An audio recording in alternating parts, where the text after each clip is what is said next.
Bintara bingkang samudra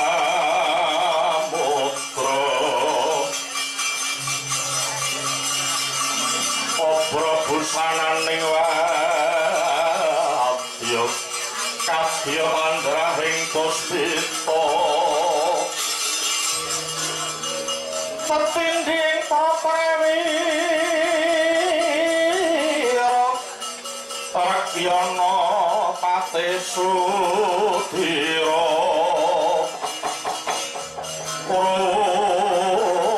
mahat nilingkang sabdo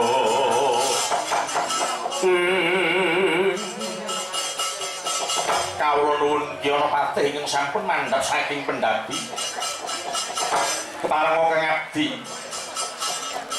kula pun tumenggung jaya budhendra cumedhong dawuh Kyana Patih kabeh para prajurit mudhune marang kabeh para kawula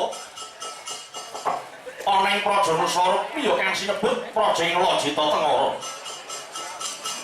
padha sumurupa waktu dina iki ingkang sinuwun Prabu Tongtongset ngersake mubeng donya kang wigati bakal nindakake dharma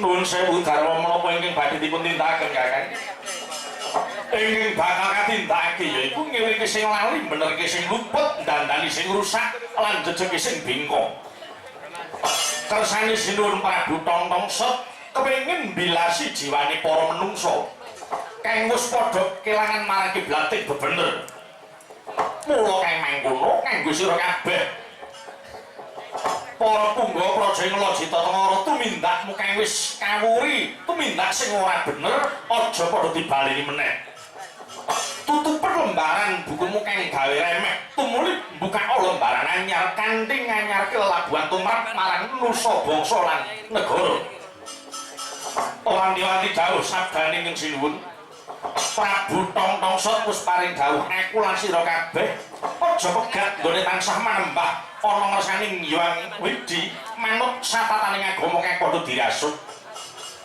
gandeng awake dhewe iki mujudake dadi pendherek ing sinuwun mula sadurunge padha nyaponi aku lan sira kabeh kudu resik lahir batine luwih dhisik lho nggih ngislake dawuh lan murhanana kersane ing sinuwun Prabu Tongtongset bakal lumawat marang Praja Ngastina awit wektu iki dening sinuwun Prabu Belgedwelbeh Praja Ngastina diwawas akeh para punggawa mudhune para kawula kang padha singlar saka marganing bebener kersane sinuwun bakal ngelingake kabeh para warga Ngastina lho nggih lamun to dadi Bandayuda santuk dawuh saka ing sinuwun ora kena gawe pepati lan aja kongsi rusak marang wewangunan marang Praja Ngastina wis menggung puniki dateng sedika nyesake dawuh gandeng atone wis tumata sekabeh ayo enggal padha dibudhalake dina yuga lumawat marang Praja Ngastina manut lakone Sina Prabu Tongtongset suwawi kula dherekaken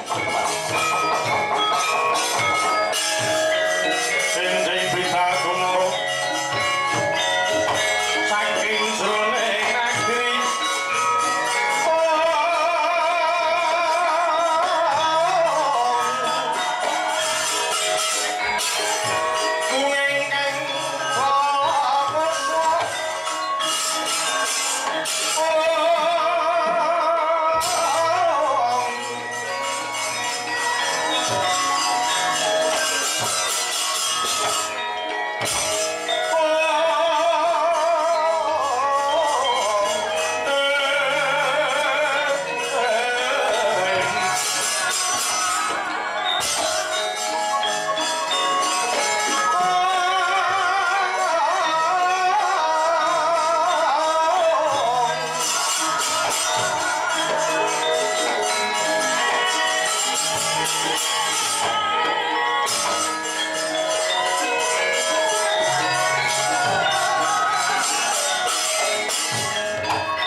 Yahutama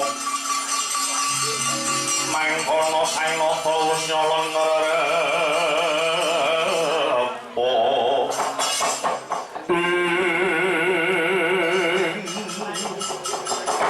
menika paman Sengkuni ingkang nimbali sedaya para kadang wonten napa mugi kawuningan nggih anak Prabu Basukarna mudhune marang kabeh anakku Sata Kurawa Kartomarma lan kadangmu kabeh nuwun inggih paman paduka anak Prabu Basukarna dalah sedaya anak-anak kula Kurawa kawimbuh prajurit Ngastina ndikaken nderek tindakipun Sinuwun Duryudana anggenipun badhe kepengin nyelar jajan dhateng negari Ngamarta menapa sebabipun Ngamarta ingkang badhe dipun bedah langkung rumiyin jalaran wedal menika para Pandhawa sami ngenes manahipun ngenesing manah karana Pandhawa wedal dinten menika piyandelipun ingkang wujud jimat kelima sada pustaka Jamus ical saking gedhong pustaka mila mboten moka bilih Pandhawa sampun mboten nggadahi kekiatan menapa-menapa inggih kanthi sampun mboten gadah daya kekiatan kala wau Pandhawa gampil dipun kawonaken nggih anak Prabu Paman Sengkuni menika naminipun Yayi Duryudana mboten perwira paman menawi Yayi Prabu Kurpati menika tuhu satriya ingkang linangkung kedahipun mboten lajeng mancing wonten saklebeting toya banjir nggih anak Prabu tiyang perang menika bakune golek menang mawi cara menapa dipun lampahi bakune menang inggih menang kanthi nglimpe tiyang ingkang nembe sisah menika mboten perwira lho paman malah kepara saged nduk banget dhateng asmanipun Yayi Kurpati persajan nggih mawon sedaya kala inggih saking usul kula saking rigen kula benjing menapa melih menawi mboten ngentosi ngenesipun para Pandhawa to nyatanipun menawi anak kula Kurawa menika sami adu arep kaliyan Pandhawa mesti kawonipun menawi mboten mawi cara kados mekaten benjang menapa saged ngrubuhaken kamardikan Ngamarta pramila monggo menawi paduka anak Prabu mboten purun nindakaken menapa ingkang dados gawuhipun Sinuwun Ngastina wah menika padha kali cara iki ya isin cara manuk mangan wae diloloh ing ngatasé lho ya ing ngatasé kewan sikile papat duwe buntut iso mbaung diopeni iso nunggu malah kok sing menungso ora nitik wah nek kula isin kira Prabu kagiatri sang kabirang renangkul dinembe-dempet susanganing bawono oh iya menawi ketela mekaten sampun cetha menapa ing dados pangandikanipun Paman Sengkuni ngener dhateng kula mboten badhe suminggah monggo keparana nata baris paduka kula ingkang minangka dadi manggalaning perang kula ingkang sagawa pengajian bedah negari Ngamarta monggo kula dherekaken anak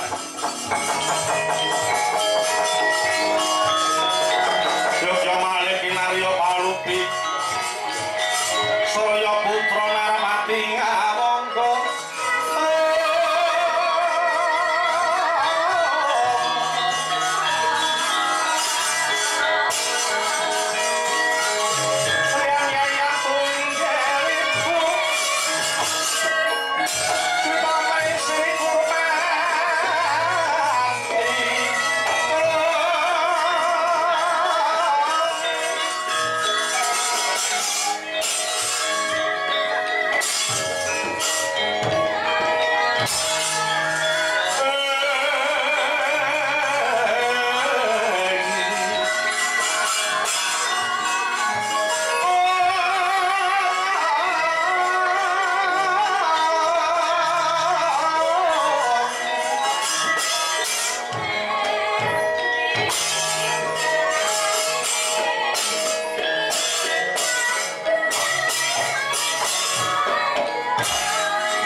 mandeka bangun saling pedangipun kang kataman praja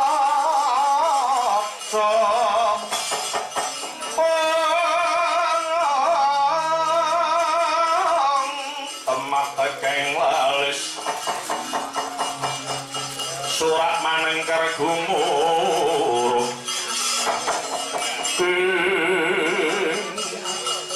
durung adoh nggonku budal saking Praja Ngastina iki ana barisan segelas papan wis ngepung aku mbaya mangap marang Praja Ngastina ayo gagenganku kowe barisan saka ngendi marot ngaku kowe sapa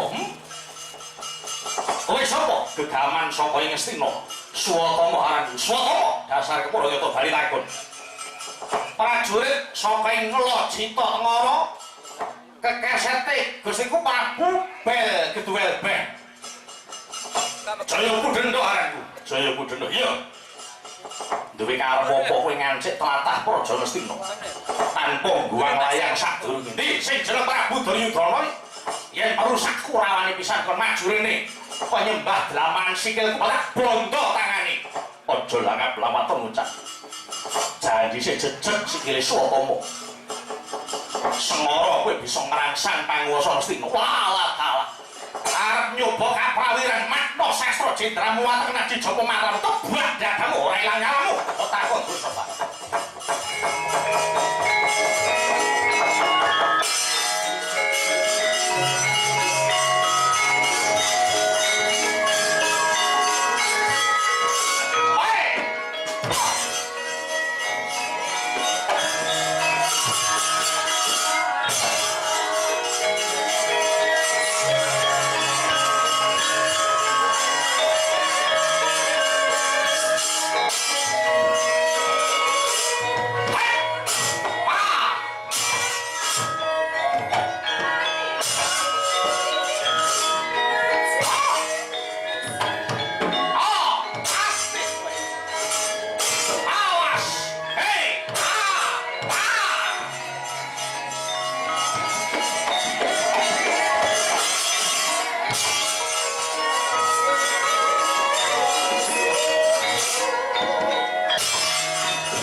wis kelakon dibondo para Kurawa dilebokake ana ing Pakunjaran.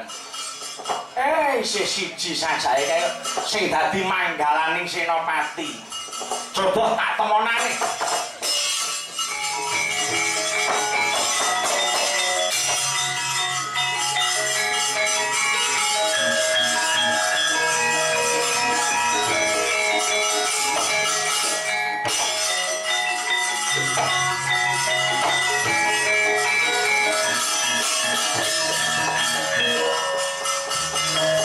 Nitik sandangane sajake iki sing dadi manggalaning Senopati.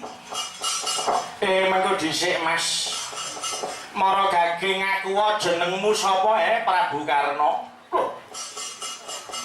Wis ngerti marang jejulukku ya kuwi. Asmaku Oh, tegese wis bener. Ngaku kowe sapa? Iki Narendra saka ing Praja Lojita Tengara. Jenengku Prabu Yudawala, ya Prabu Tongtongset, ya Prabu Bel Geduwel Beh. Kowe duwe karep apa? Wanuh wani bakal bedah Praja Ngastina sing tanpa ngguang layang sadurunge. Prabu Karna, nek jane kowe iki wong sing becik tumindakmu, ya mung kurang tetek nggonmu lumaku buktine. Nadyan kowe duwe adeg-adeg sing bener, isih gampang miyur mergo dibujuk karo ucape wedhus Sengkuni. Wah, sajake iki ratu pinter lho iki mung mbok menawa kok. Mergo Sengkuni iki wis kondang tekan negaraku kono. Sengkuni iki kuwatake kepiye aku wis eruh.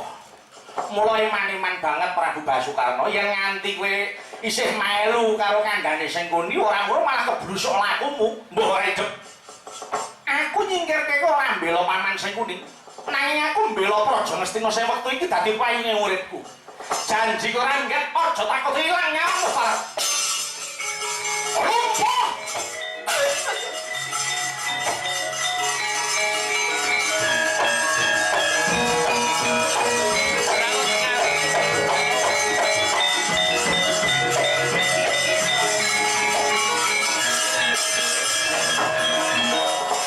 Yeman kok malah arep ngarah pati. Sida ambruk. Mangsa bondo wae cah iki lebono Pakunjaran cah.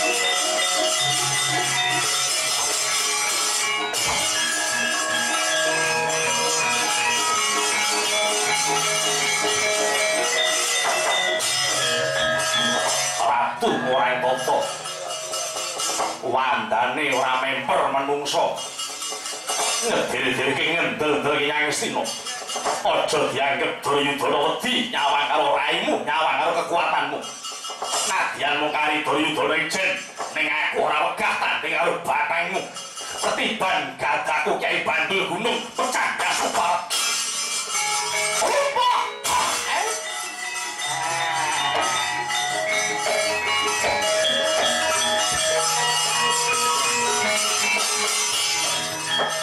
Aduh, bangsa dalan. Ora iso apa-apa kok mesti unek-unek iki lho. Ora tak sagdo bisu kok malah judeg wis Sang Prabu. Ya, mbok menawa iki dadi pepelingmu Prabu Duryudana. Iki Prabu Duryudana boe mek kunjaran iki.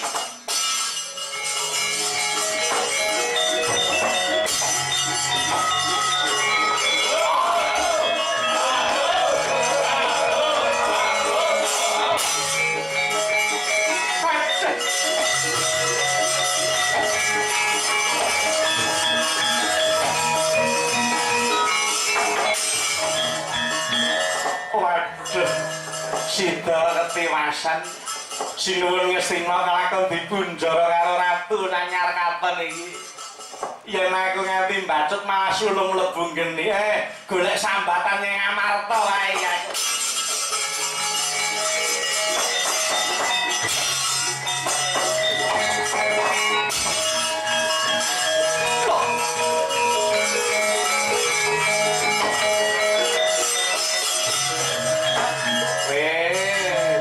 Sengkuni sida minggat. Moko iki sing tak arep-arep. Momo kecekel jalak loloi sepatu cangkeme Sengkuni. Aning malah iso lunga tekan sepira kekuatane Sengkuni. Ya, bakune aku wis bisa nguwasani Praja Ngastina.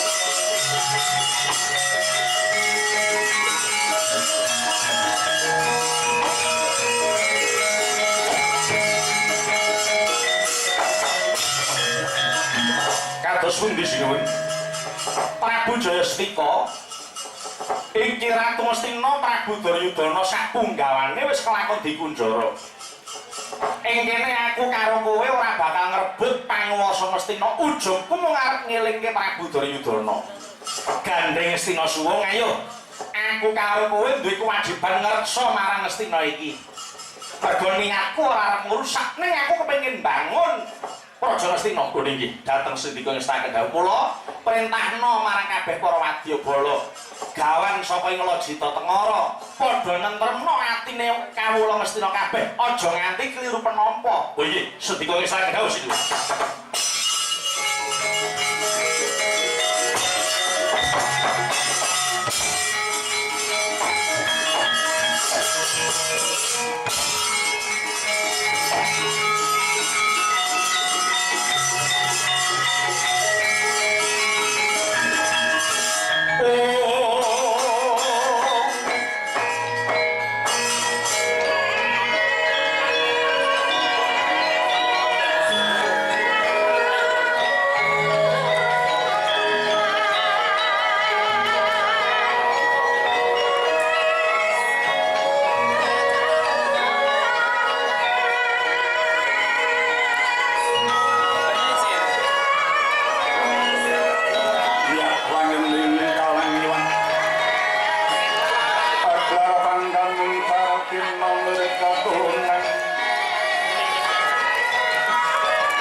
rating ranu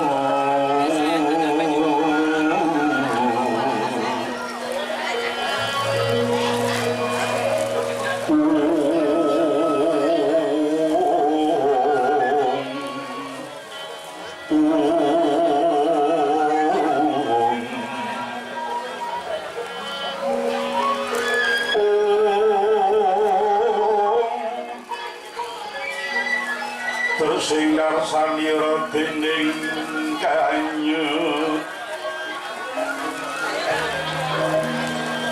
maning selengira Gusti wa ing kamar mirah ingsun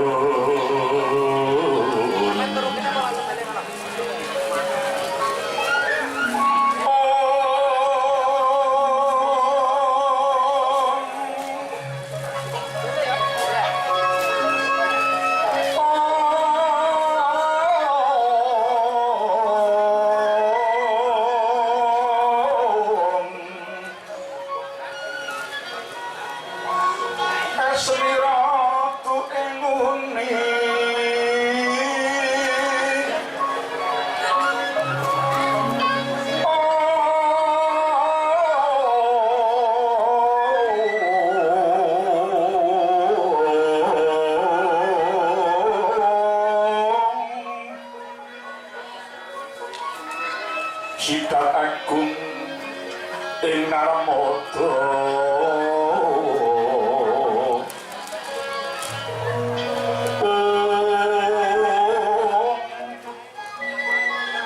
sajroning kuling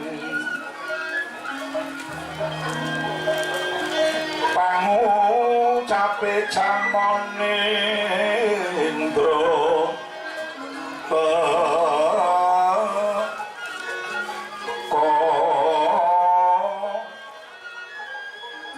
tansah dadya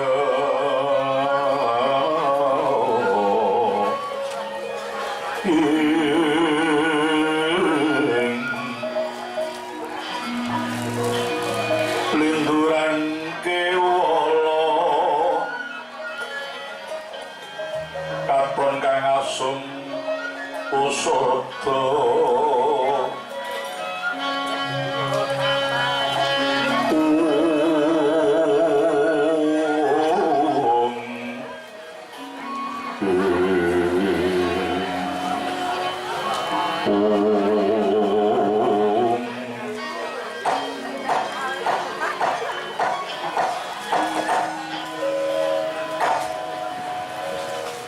pusat bahasa berasa lejokan nasional jang paperkan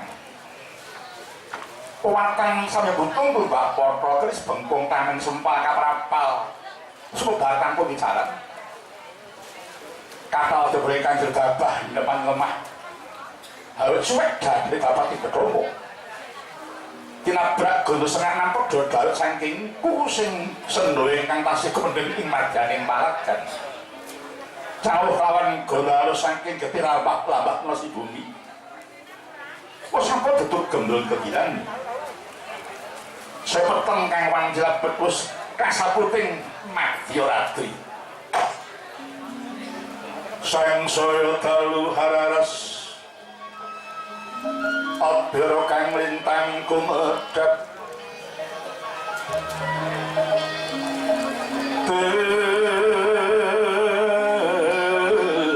desanya tanah wangi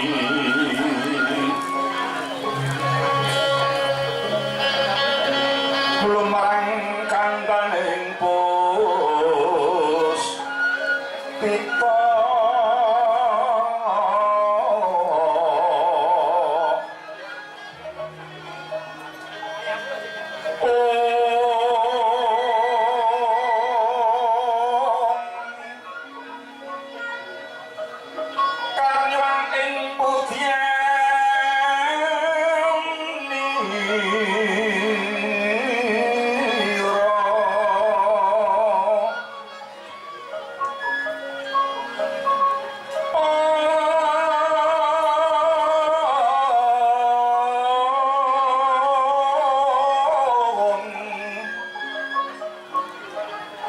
Dwijawara berengan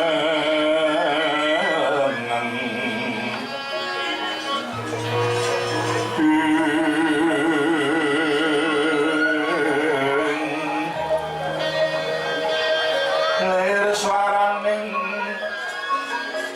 metu prangka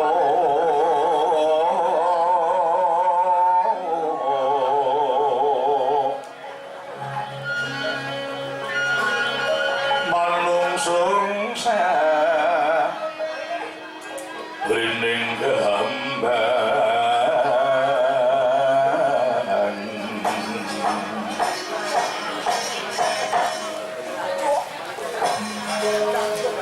ana tangis layung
Sanjang Condoro Skaton manjing madya gantang bumiring lintang kang belentawan maweh terus ping pandu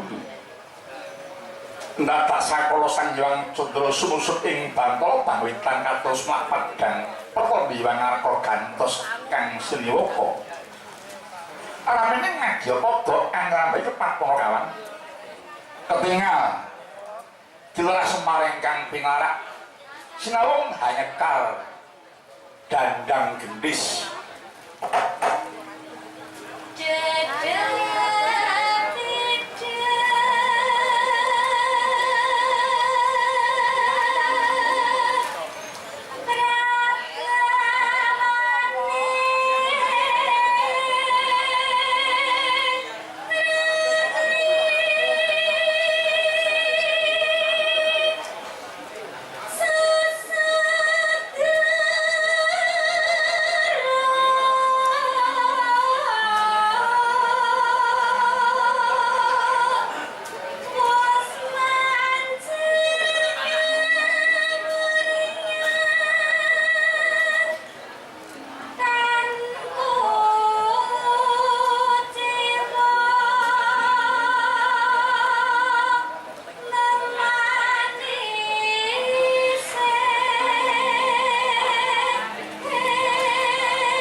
Sadulipa lange tuli nala garing lan kuwi Bagong kula mau dalem tapi bunga hatiku dene padha bisa nyocoke rasaku nggih moni dadakan bojone kok putak kula niki rada sumuna iso nanggap karepe bapak tenan ya aku ora ana itu aku sak rombongan iki anggere gelem nyambut gawe ngene iki didadak wanci-wanci ya ora bakal keoran iya saya pembalunge aku jan wah acung jempol anggara parno aduh para gandal liyane iki jan wah jan nyenengke lah ya monggo prei lagi iki lho nah terus iya atok-atok letih wah jan ora umum padha sinten dah ngerti kendaraan suara sekali laris Lah wis pekelanan nang malah ngoten. Ya wis ben lah mbok krime kok. Kira sampeyan apa enek ya mung kuwi. Aja doh rebukan sinika-nika. Kowe tak elinge ya nggih, sejatine saben dina menungso kuwi tansah antuk musibah. Ngoten mau iya. Musibah Pak iya. Wadene menungso mau ora padha ngrumangsani. Apa meneh njupuk hikmah saka musibah rupa pacoban ki mang. Musibah napa mawon to, Mak? Musibah wae to, Pak. Musibah kang sepisan yaiku sudaning umur. Ya wong emane titiwanci umur suda wong ora do sedih.